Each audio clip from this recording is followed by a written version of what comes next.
Di pagi hari mentari terbit, di ufuk timur merah merekah.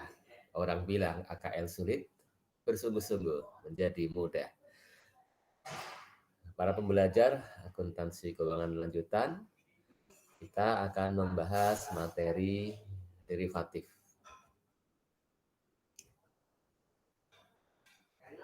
Istilah derivatif berasal dari matematika, dari istilah matematika yang berarti turunan. Secara definisinya, derivatif adalah instrumen keuangan yang mempunyai karakteristik yang pertama, nilainya tergantung kepada nilai variabel yang mendasarinya. Kemudian eh, tidak memerlukan investasi ataupun memerlukan investasi yang jumlahnya kecil dibandingkan dengan yang dibutuhkan oleh skema perjanjian lainnya yang akan menghasilkan efek yang sama, dan derivatif akan diselesaikan di masa yang akan datang. Instrumen derivatif biasa digunakan untuk meminimalkan risiko. Berupa apa risikonya? Bisa risiko naik turunnya suku bunga, atau naik turunnya kurs mata uang, atau naik turunnya harga saham, ataupun harga komoditi. Nah, kegiatan untuk meminimalkan risiko disebut lindung nilai atau hedging. Kemudian bentuk instrumen derivatif yang paling populer adalah pertama opsi, yang kedua forward contract, kemudian futures, dan yang keempat swap. Kita akan fokus ke opsi dan forward contract sesuai dengan RPS. Yang pertama opsi. Opsi merupakan kontrak atau perjanjian yang memberikan hak kepada pemiliknya. Dia memberikan hak, bukan kewajiban kepada pemiliknya. Untuk apa? Untuk membeli atau untuk menjual suatu item tertentu. Apa saja yang bisa dibeli ataupun dijual? Bisa berupa komoditas, bisa berupa instrumen keuangan ataupun instrumen ekuitas. Kemudian dia sudah menetapkan harga, harganya sudah ditentukan, kemudian periodenya kapan akan dilaksanakan juga sudah ditentukan. Nah, kalau haknya adalah hak untuk membeli, dinamakan call option. Kemudian kalau haknya adalah untuk menjual, disebutnya put option. Ada dua jenis opsi, yaitu versi Amerika dan versi Eropa. Kalau versi Amerika, opsi Amerika dia bisa di-exercise, bisa dieksekusi, haknya itu, dieksekusinya kapan saja di antara waktu opsi diterbitkan ketika sudah terbit sampai dengan tanggal jatuh tempo, bisa dieksekusi di antara dua waktu itu. Kemudian kalau yang model Eropa hanya bisa di-exercise, bisa dilaksanakan, bisa dieksekusi haknya itu pada tanggal jatuh temponya saja. Kemudian berikutnya forward dan future contracts. Ini dua-duanya merupakan kesepakatan atau perjanjian antara dua pihak untuk menjual ataupun untuk membeli suatu komoditas atau suatu mata uang asing dengan harga, kuantitas, dan tanggal pengiriman yang sudah ditentukan. Apa perbedaan antara forward dengan future contract? Nah, Bedanya kalau future contract lebih terstandar dalam hal tanggal penyerahan, ya, kuantitas barang yang disepakati dan juga lokasi penyerahannya. Sedangkan forward contract lebih fleksibel, ya, tergantung kepada pihak-pihak yang melakukan perjanjian. Kemudian untuk future contract diperdagangkan di bursa yang terorganisir, sedangkan forward contract diperdagangkannya di luar bursa, ya, istilahnya over the counter. Ya, misalnya kita akan melindungi pembelian perak sebanyak 110 ons di masa yang akan datang, ya. Di dalam future kontrak, ya, hanya tersedia kontrak untuk per 25.000 ons, ya. Nah, sudah terstandar ya jumlahnya, kuantitasnya, ya. Maka ya untuk melindungi 110 ons ini, ya, maka kita bisa membeli 4 buah kontrak, ya. 4 buah kontrak berarti nilainya 100.000 ons. Kemudian yang 10.000 ons bagaimana? Tidak terlindungi, ya. Atau bisa juga ya kalau mau dilindungi semuanya ya kita belinya 5 kontrak, ya. Kita buat 5 kontrak, ya. Kemudian kita ada kalau 5 kan 125, ya. Berarti ada 15.000 ons eh, yang apa? Overhead, ya, yang kita tidak perlukan sebenarnya, ya.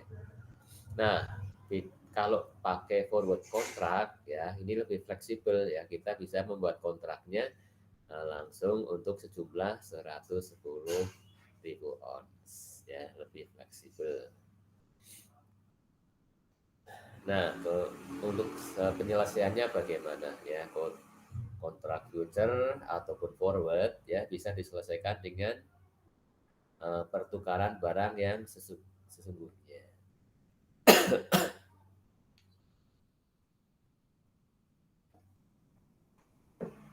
Artinya kalau kontraknya untuk menjual, ya kita memang menyerahkan barang tersebut, ya, sejumlah yang sudah ditentukan, ya.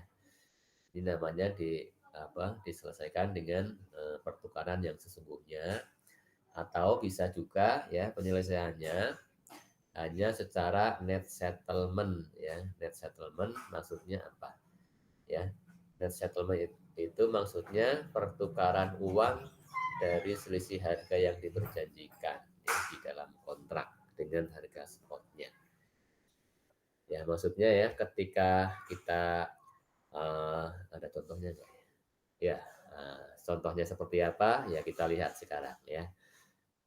Misal untuk mengurangi risiko naiknya harga minyak mentah, ya, oil company ya mengikat kontrak forward, ya, dengan spekulator untuk membeli 10.000 barel minyak, ya, dengan harga yang sudah ditentukan 900.000 rupiah per barel.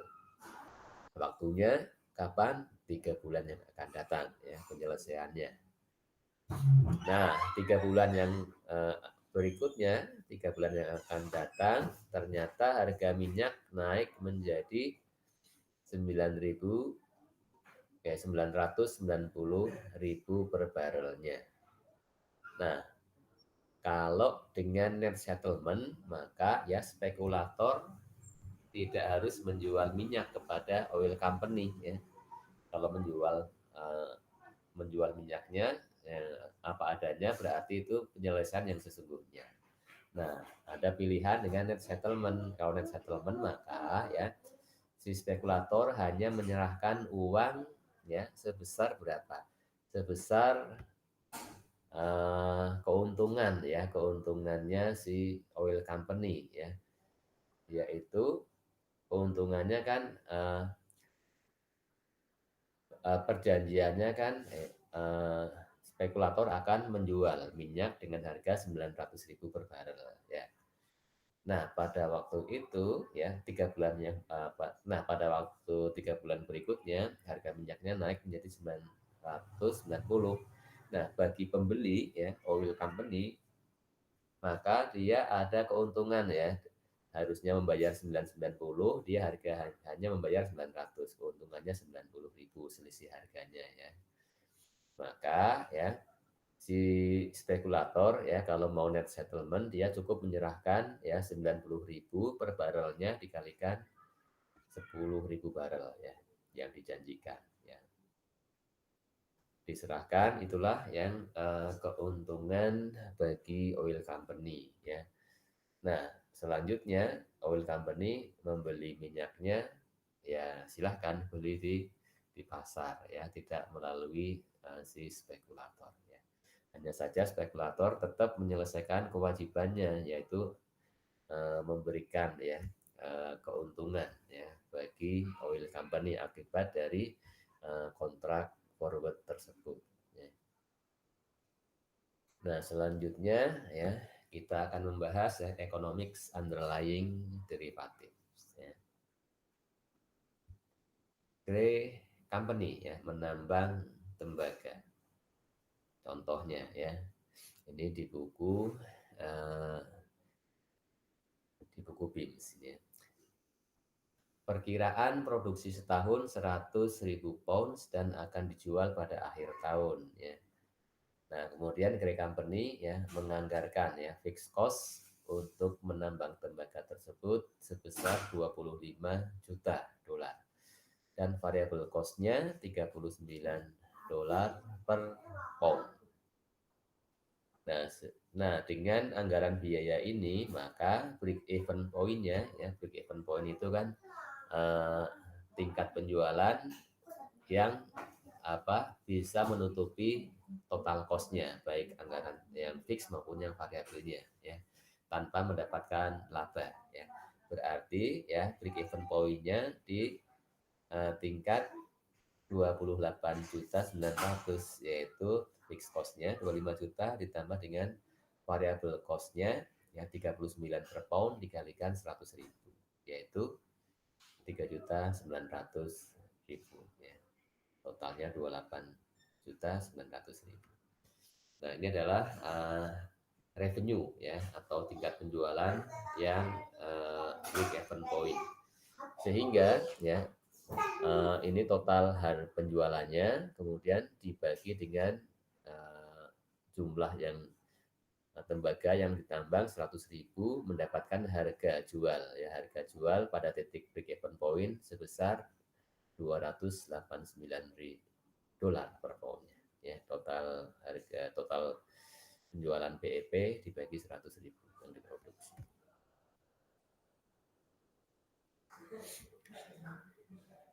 Nah, kita akan simulasikan ya profit ataupun loss ya pada berbagai tingkat harga ya pada setahun yang akan datang ya.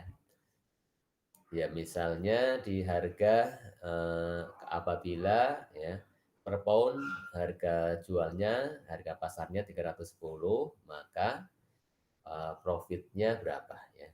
Profitnya berarti ya ini harga 310 dikurangi dengan harga BEP ya 289. Kemudian selisihnya adalah 21 ya dikalikan dengan jumlah yang dihasilkan ya mendapatkan 2.100.000 apabila ya harga pasarnya 310 ya kalau harganya 300 bagaimana ya berarti ya ada ya setiap pound yang terjual akan menghasilkan laba ya 300 dikurangi 289 yaitu 11 dolar ya dikalikan dengan jumlah yang diproduksi dan dijual 100.000 mendapatkan 1.100.000 ya. Bagaimana kalau harganya 289 ya kalau 289 berarti tidak ada profit ya ataupun tidak ada kerugian karena ini adalah harga yang sama dengan harga break even point-nya. Dan kalau misalkan harganya turun ya 250 ya harganya jatuh di 250 maka kerugiannya berapa? Kerugiannya ya ini ya kerugian per poundnya adalah 39 ya dikalikan 100.000 ya 3.900.000 dolar ya. Nah, selanjutnya ya, eee, kita kan tidak tahu ya, setahun yang akan datang harganya akan berapa ya, apakah 310 yang diharapkan atau 250 atau harga yang lainnya. Maka ya, apabila si Grey Company ini nggak mau beresiko, maka dia bisa melakukan apa? Yang pertama, dia bisa membuat forward kontrak. Bagaimana kontraknya? Yaitu dia mau menjual 100.000 pounds tembaga pada akhir tahun nanti dengan harga katakanlah dia maunya ada keuntungan. Berarti harganya harus di atas BEP, maka ditetapkanlah $300 per pound ya. Maka ya dengan harga sekian, maka kalau anggaran biayanya tidak meleset, maka akan ada laba 1.100.000 yang sudah kita hitung tadi ya di tingkat harga $300 ya. Nah, dengan membuat forward kontrak seperti ini, maka Grace sekarang sudah tidak punya risiko lagi atas apa? Atas fluktuasi harga. Dia sudah mengunci ya, mengunci harga di 300 per dolar per pound. Nah, kemudian kalau sekarang dengan adanya kontrak ini siapa yang menanggung risiko itu ya? Maka risiko fluktuasi harga ya sekarang beralih kepada mitranya ya, kepada uh, mitra Grey Company ketika membuat forward kontrak tersebut ya. Ya, dialah yang akan menanggung risikonya ya.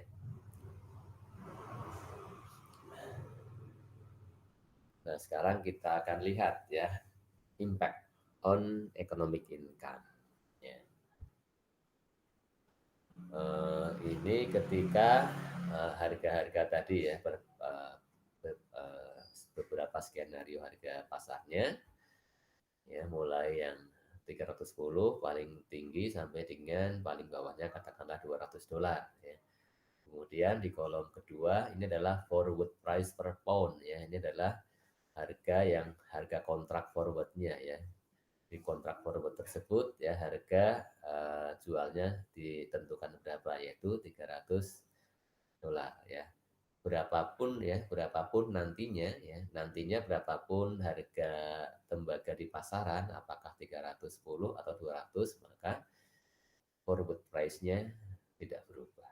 Ya, inilah yang apa? Ya keuntungannya ya kalau membuat forward kontrak ya, memang itu tujuannya ya untuk menghilangkan risiko dia tahu-tahu harganya turun kan begitu ya.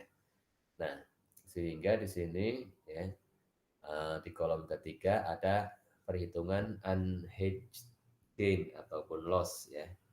Unhedged gain atau loss ya, yaitu kerugian atau keuntungan kalau tidak menggunakan ini ya, kalau tidak dilindungi ya, tidak di hedge ya, artinya tidak seandainya tidak pakai forward kontrak maka akan ada keuntungan atau kerugiannya berapa ya. Maka ini dihitung dari ini ya, dari harga pasarnya berapa yang berlaku kemudian dikurangi dengan harga BEP yaitu berapa 289 ya, $289 dikalikan dengan jumlahnya ya. Ini sudah kita hitung di slide ke-13 ya. Nah, kalau kita lihat sekilas ya misalkan yang pertama ya ini 310 ya 310 harga pasarnya dikurangi harga BEP adalah 289 ya. Dikurangi 289 berarti ada selisih $21. $21 dikalikan dengan 100.000 mendapatkan 2.100.000 ya. Nih seandainya tidak ada kontrak forward maka akan ada keuntungan 2.100.000. Nah, kemudian bagaimana kalau ternyata harganya 300? Kalau harga 300 berarti ya kalau tidak ada ini ya, kalau tidak ada forward price, kalau tidak ada forward kontrak, maka ya keuntungannya adalah 300 dikurangi harga BEP 289 ya. Maka ya keuntungan per poundnya adalah $11 dikalikan 100.000 mendapatkan 1.100.000 ya. Kalau di harga 289 ini adalah harga BEP ya, tidak ada profit ataupun loss. Kemudian kalau harga 250 ya rugi 39 juta. Kalau harga 200 rugi 8,9 juta. Ya. Selanjutnya di kolom keempat ini ada hitung-hitungan economic gain ataupun loss on forward ya. Nah, uh, economic gain ataupun loss kalau kita menggunakan forward contract, kalau kita membuat forward contract. Ini dihitungnya adalah menggunakan ini ya, market price-nya dikurangi forward ya, forward price yang ini ya, dikalikan 100.000 ya. Nah, misalnya untuk harga pasar 310, kemudian nah kalau harga di pasaran ternyata 310 ya, kemudian kita sudah terlanjur membuat kontrak berapa kita mau jual dengan harga 300 ya, maka kita di sini akan ada apa, kita sebenarnya kita rugi ya, kita mengalami kerugian ya. Rugi berapa ya, ruginya berarti 310 kurang 300 ya, mestinya kita bisa jual 310 kalau kita nggak bikin kontrak ini, tetapi karena sudah terlanjur bikin kontrak ya, maka kita harus menepati janji ya, kita jualnya harga 300, maka kita ada loss berapa, loss per poundnya 10 ya, dikalikan 10.000 100.000, maka kita loss 1 juta. Ini adalah kerugian karena kita membuat kontrak forward ya. Nah, kemudian kalau harga 300, kalau harga pasar 300 ya, kita memang menjanjikan harga 300, berarti impas ya, nggak ada untung rugi dari kontrak kita ya. Nah, sekarang bagaimana kalau harganya turun?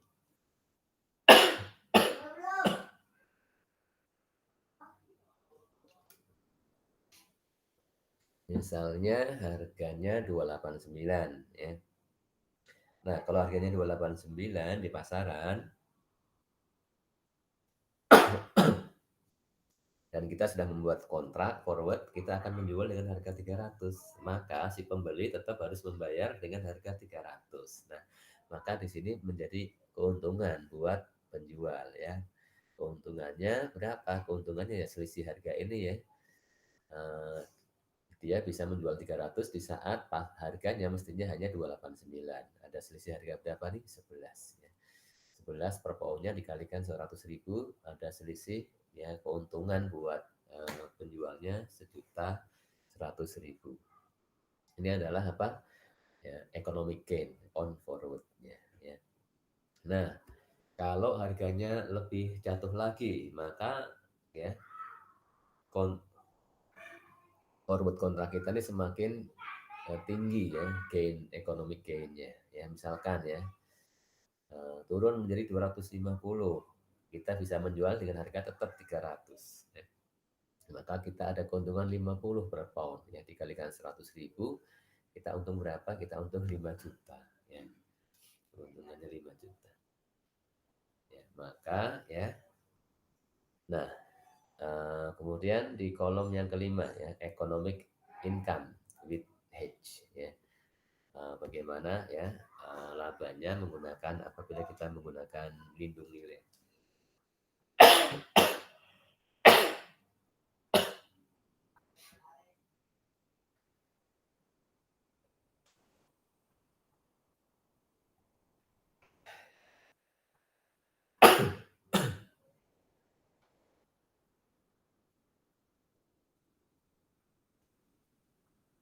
Nah, economic income with hedge ini didapatkan angkanya dari ya, kolom unhedged gain or loss ditambah dengan ini, economic gain loss on forward ya. Yang baris pertama ya, ini mendapatkan 1.100.000, baris kedua, dan ternyata ya jumlahnya tetap ya, jumlahnya ya apapun berapapun ya nantinya ya harga pasarnya ya, maka ya economic income with hedge-nya mendapatkan angka 1.100.000 ya. Nah, jadi dipahaminya ya begini ya, karena kan ya berapapun ya di akhir tahun nanti ya berapapun ya harga pasar tembaga, harga jualnya berapa di pasar ya, karena sudah membuat forward kontrak maka ya kita si Grey Company itu akan menjual ya kepada calon pembelinya yang sudah disepakati dengan harga yang tidak ada perubahan ya 300 ya, sehingga dengan uh, dia menjual dengan harga 300 maka ya sementara dia harga PIP-nya adalah 289 ya, maka dia akan mendapat keuntungan ya 1.100.000 ya. Jadi berapapun ya nantinya ya harga pasar ya, harga pasar tembaga, maka kan Grey Company akan menjual dengan harga sekian, harga 300 ya.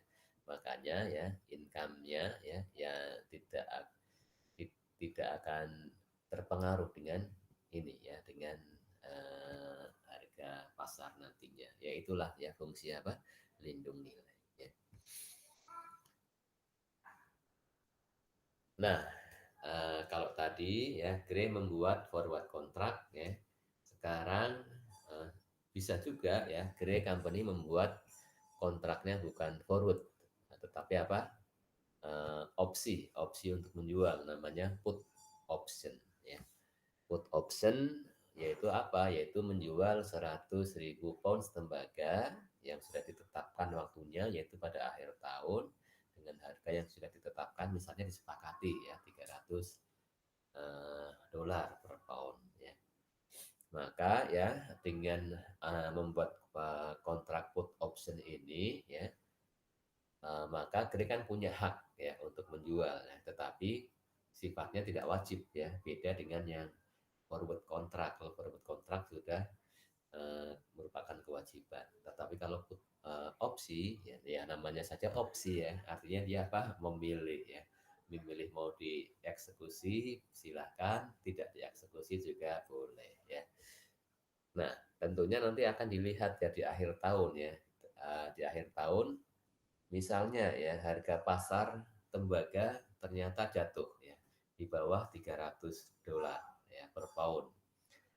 Pak, sementara dengan kontrak yang sudah dibuat ya, opsi yang sudah dibuat, maka dia bisa menjual dengan harga 300 ya.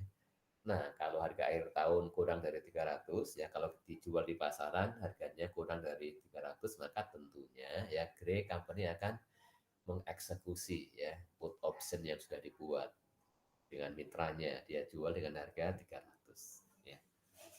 Nah, bagaimana kalau ternyata di akhir tahun harga tembaga mengalami kenaikan ya di atas 300 per pound ya. Maka kalau dia jual di pasar maka dilaku katakanlah 310. Sedangkan kalau dia jual ke mitra put option, mitra kontraknya dijual dengan harga 300. Tentunya dia memilih apa? Ya sudahlah, tidak usah dieksekusi ya, kan tidak harus dilaksanakan ya, boleh memilih dieksekusi atau tidak, ya sudah nggak usah dieksekusi, lebih baik jual saja di pasar ya, itu lebih menguntungkan ya. Nah ini ya kita simulasikan ya, kita simulasikan misalnya ya, eh, untuk membuat kontrak opsi ya itu ada, tentunya ada biayanya ya, kita harus bayar ya. Misalnya harga opsinya atau premi opsinya ya 10,5 dolar ya per pound. Kemudian exercise price-nya 300 dolar per pound. Artinya kalau nantinya kita akan jual tembaganya, maka harga jual tembaganya 300 ya. Inilah yang disebut dengan exercise price ya. Nah,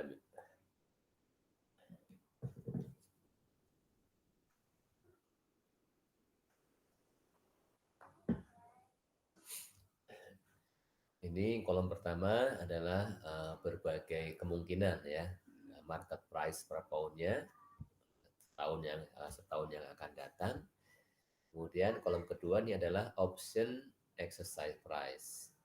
Jadi ya sesuai dengan perjanjian exercise price-nya tidak berubah ya, yaitu $300 ya. Berapapun harga pasarnya nantinya, tetapi untuk exercise price-nya di angka $300. Kemudian kolom ketiga pilihannya apakah akan di-exercise atau tidak opsinya ya. Tadi itu kan patokannya ya, kalau ya eh, harga pasarnya lebih tinggi dari harga opsi, dari exercise price-nya, tentunya kita lebih baik jual di pasar ya. Opsinya kita tinggalkan. Ya. Kemudian kalau harganya jatuh, misalkan harganya 200 di pasar ya. Sedangkan kalau sesuai opsi 300, maka akan kita lebih baik ya jualnya dengan harga yang 300 ya, yaitu kita menggunakan opsi ya. Nah, kemudian eh, kita lanjut dengan yang keempat. Ini adalah unhedged gain atau loss ya. Unhedged gain atau loss ini perhitungannya sama dengan yang di forward contract ya, yaitu harga pasarnya dikurangi harga BEP dikalikan 100.000 ya. Sama dengan yang di slide ke-13 ya. Ini angka-angkanya sudah sama seperti yang kita bahas di forward ya. Kemudian economic gain atau loss on option ya. Economic gain atau loss-nya on option berarti dihitung dari ya exercise price dikurangi market price kali 100.000 ya, misalnya ya, kalau di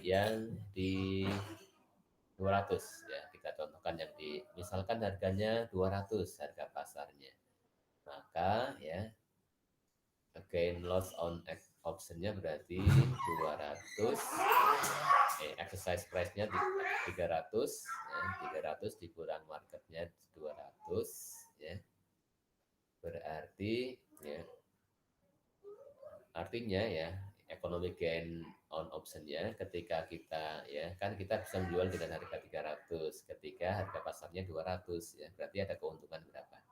Keuntungan 100 ya, keuntungannya 100 per pound dikalikan 100.000 sehingga ada gain ya, kita ada keuntungan ya dengan mengeksekusi opsi 10 juta ya. Kemudian cost of option-nya ya. Kalau option tadi kan ada biayanya berapa ya, 10 per poin 5 ya, per pound ya. Berarti dikalikan 100.000 total cost-nya 1.050 ya. Sehingga ya economic income atau loss-nya ya, misalkan tadi yang kita contohkan yang harga 200 ya, ini keuntungan kalau kita pakai opsi 10 juta, kalau yang unhedged loss-nya 8,9 berarti ada selisih 1,1 juta ya, dikurangi cost optionnya 1.050 hingga ada 50.000 income ya. Dan ya kalau kita lihat ya, apabila ya harga pasarnya ya sama dengan harga exercise price ya 300 ya, ataupun harganya turun ya di bawah itu, maka ya economic income-nya adalah 50.000 ya. Hitung-hitungannya bagaimana ya, kita ambil yang di harga 300 misalkan ya. Ini harganya 300 ya, di harga di pasar exercise. Nah, berarti kan kita menjual dengan harga 300 ya, dengan harga 300 ada keuntungan berapa? 1.100.000 ya. Kemudian cost opsinya 1.050.000, maka ya kita masih ada untung 50.000. Demikian juga ketika harganya di bawah 300 harga pasarnya. Ketika harganya di bawah ya tentunya kan kita akan menjual dengan harga tetap dengan harga 300 ya. Kita akan menjual dengan harga 300 per pound menggunakan opsi sehingga ada keuntungan sebesar 100 ya, dikurangi dengan cost opsinya sekian mendapatkan 50. Ya demikian juga ya, kalau harganya semakin turun tetap saja hitung-hitungannya akan seperti ini ya. Nah, selanjutnya ya, kalau bagaimana kalau harga pasarnya melebihi di harga exercise price? Tentunya kan opsinya tidak dieksekusi, kita jual saja dengan harga pasar 340 ya. Maka mendapatkan keuntungan ya 5.100.000 tanpa opsi, tetapi kan kita sudah terlanjur membayar opsi ya. Meskipun nggak dipakai kan uang sudah kita bayarkan ya 1.050.000 ya. Sehingga ya kita ya netnya keuntungannya ya 4.050.000 ya.